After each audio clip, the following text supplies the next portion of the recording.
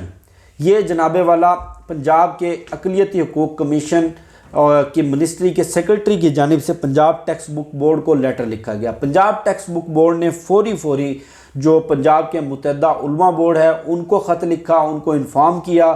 ان کے خط کے بعد پنجاب متحدہ علماء بورڈ نے ایم ڈی پنجاب نصاب اینڈ ٹیکسٹ بک بورڈ کو ایک لیٹر لکھا۔ اس لیٹر میں وہ یہ لکھتے ہیں کہ آپ کی جانب سے چیئرمین متحدہ علماء بورڈ کے نام لکھا خط موصول ہوا۔ جناب کے اس خط کے پر غور و فکر کے بعد یہ بات واضح ہوئی ہے کہ نصاب تعلیم سے شریعت اسلامیہ اور اسلامی تاریخ نکالنے کے متعلق عدالت عظمیٰ نے کوئی ہدایت نہیں دی اور نہ ہی یہ معاملہ صوبائی کابینہ میں پیش کیا گیا ہے۔ ایک رکنی اقلیتی کمیشن کی سفارشات میں مسلم علماء، مفکرین، اساتذہ سے کوئی مشاورت نہیں ہوئی ہے۔ نہ ہی اقلیتی کمیشن کی رپورٹ میں یہ واضح ہے کہ کس مواد سے ہمارے ملک میں رہنے والی اقلیتوں کو اعتراض ہے۔ متحدہ علماء بورڈ حکومت پنجاب واضح پالیسی رکھتا ہے کہ کسی بھی قسم کا نفرت انگیز اور توہین پر مبنی مواد شائع نہ ہو، لیکن نصاب تعلیم کی کسی کتاب میں بھی اس طرح کا مواد نہیں ہے جس سے اقلیتی طلباء کو کوئی مشکل درپیش ہو۔ لہٰذا اس معاملے میں ابتدائی طور پر متحدہ علماء بورڈ کسی بھی طرح کی نصاب میں تبدیلی کی تائید و حمایت نہیں کر سکتا اور نصاب تعلیم سے شریعت اسلامیہ اور تاریخ اسلام سے متعلق مواد نکالنے کی سفارشات کو مسترد کرتا ہے۔ اس حوالے سے متحدہ علماء بورڈ کے فل بورڈ کا تفصیلی فیصلہ بھی جلد آپ کی خدمت میں ارسال کر دیا جائے گا۔ اب اس حوالے سے جو پنجاب کے وزیر تعلیم ہیں ڈاکٹر مراد راس، ان کا بھی رد عمل سامنے آیا ہے اور ان کا یہ کہنا ہے کہ ایک رکنی معزز کمیشن معزز سپریم کورٹ نے اقلیتوں کے حقوق سے متعلق اپنے 2014 کے فیصلے پر عمل درآمد کے لیے تشکیل دیا تھا۔ پنجاب نے نصاب سے متعلق کمیشن کے فیصلے پہ نہ تو کوئی عمل درآمد کیا ہے نہ ہی اس مد میں کچھ کیا جائے گا۔ حکومت پاکستان کی جانب سے اس معاملے کے حوالے سپریم کورٹ میں پیش کیا جا رہا ہے۔ موجودہ پنجاب حکومت نے P C T B act کی شق نمبر 10/2B کے تحت پہلے ہی Punjab curriculum and text book board کو اس فیصلے سے تحفظ فراہم کر دیا ہے۔ P C T B act کی شق نمبر 10/2B کے مطابق نصابی کتب میں مذہبی مواد سے متعلق تمام امور کے بارے میں متحدہ علماء بورڈ کی ہدایات پر عمل کرنے کا پابند ہے۔ اس کے علاوہ موجودہ حکومت قرآن کی لازمی تعلیم کے ایکٹ پر عمل درآمد کے لیے تمام انتظامات مکمل کر چکی ہے۔ تمام سرکاری اور نجی اسکولوں کو 1 سے 5ویں جماعت تک ناظرہ اور 6 سے 12ویں جماعت تک ترجمے کے ساتھ قرآن پاک پڑھانے کا پابند کیا جائے گا۔ یہ ساری چیزیں اس طرف اشارہ کرتی ہیں کہ بیوروکریسی میں بیٹھے ہوئے کچھ سرکاری بابوؤں نے یا تو جان بوجھ کر یہ شرارت کی ہے وزیر اعظم عمران خان کے خلاف، یا کوئی ان کے خلاف کوئی اس طرح کا منظم پلان تیار کیا گیا ہے کہ مذہبی جذبات کو بھڑکا کر اور اس طرح کے فیصلے کروا کر عمران خان کی حکومت کے خلاف ایک مذہبی محاذ کھولا جائے۔ اب آپ دیکھیں کہ نہ تو پنجاب کی صوبائی کابینہ کو آن بورڈ لیا گیا، نہ وفاقی کابینہ کو آن بورڈ لیا گیا، نہ سی ایم پنجاب کو آن بورڈ لیا گیا، نہ متحدہ علماء بورڈ کو آن بورڈ لیا گیا، نہ کسی اور جو اساتذہ ہو گئے اور اساتذہ کی تنظیمیں اور جو دیگر سماج کے جو عناصر ہیں ان کو آن بورڈ لیا گیا۔ یہ فیصلہ بیوروکریسی نے کیا۔ بیوروکریسی نے فیصلہ کرنے کے بعد سیکرٹری صاحب خود اپنے لیٹر میں لکھتے ہیں کہ یہ ڈیسیژنز جو نومبر 2020 کو لیے گئے اور 14 دسمبر 2020 کو انہوں نے خط لکھ مارا اور جو قواعد و ضوابط ہیں سپریم کورٹ آف پاکستان کو بھی آن بورڈ نہیں لیا گیا کہ جناب ہم نے یہ ڈیسیژنز لے لیے ہیں، ہم یہ امپلیمنٹ کروانے جا رہے ہیں، آپ ہمیں گو ہیڈ دیتے ہیں یا نہیں دیتے۔ اب اس پورے معاملے کو لے کر عمران خان کے خلاف محاذ کھولا جا رہا ہے، جبکہ اس معاملے میں نہ وفاقی کابینہ کا کوئی کردار ہے، نہ پرائم منسٹر آفس کا کوئی کردار ہے، نہ کسی اور اس طرح کی وزارت کا کوئی کردار ہے۔ اب عمران خان کو اپنے ارد گرد دیکھنا پڑے گا عمران خان کو اپنے آستین کے سانپ پکڑنے پڑیں گے، ارد گرد موجود غداروں کو پکڑنا پڑے گا، اور ورنہ اس طرح کا کوئی مزید اسکینڈل جو مذہبی محاذ عمران خان کے خلاف گرم کر سکتا ہے وہ بڑا سنگین ثابت ہو سکتا ہے، بڑا خطرناک ثابت ہو سکتا ہے۔ اور ویسے بھی ہم یہ چیزیں گزشتہ دنوں کے اندر فیس کر چکے ہیں کہ عوام کے مذہب کے حوالے سے، اسلام کے حوالے سے جذبات بھڑکانا کتنا آسان ہے۔ مجھے شفقت علی کو دیجیے اجازت، انشاءاللہ پھر نیکسٹ ویڈیو میں ملاقات ہوگی۔ پاکستان زندہ باد۔